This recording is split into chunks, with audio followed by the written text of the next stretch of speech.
ይሄ በእንግሊዘኛ ምን ይባላል?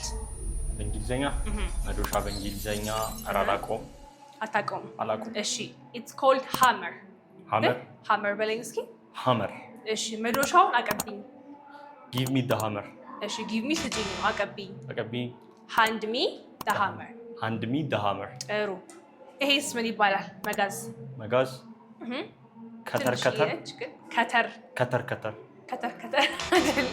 saw ነው የሚባለው ኦኬ saw እስኪ በላ saw አቀብኝ አሁንም hand me the saw በጣም አሪፍ እሺ እቺ ያው ነች ምንድነው ይሄ drill good አቀብኝ hand me the drill በጣም አሪፍ እሺ እቺስ ምንድነች?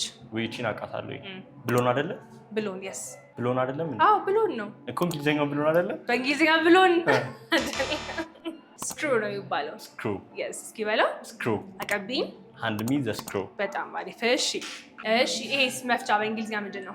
መፍቻ አራላቆም ይከብዳል እሺ ይሄ ምንድን ነበር ያልኩክ? screw so ይሄ screw driver ይባላል ኦኬ screw driver እስኪ screw driver አቀብኝ hand me the screw driver በጣም አሪፍ እሺ ይሄስ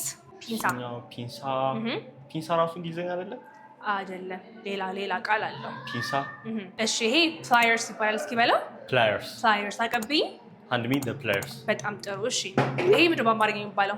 እኛው ደግሞ በአማርኛ መፍቻ ጥሩ አሁን ይሄን ትነግረኛለህ በእንግሊዘኛ እሺ በደንብ አስብበት እሺ እናንተም ኮሜንት ላይ መፍቻ በእንግሊዘኛ ምንድነው አስቀምጡልኝ አቼክ ኤቭሪባዲስ ኮሜንትስ እሺ እስኪ አንተ ሞክር እኛው መፍቻ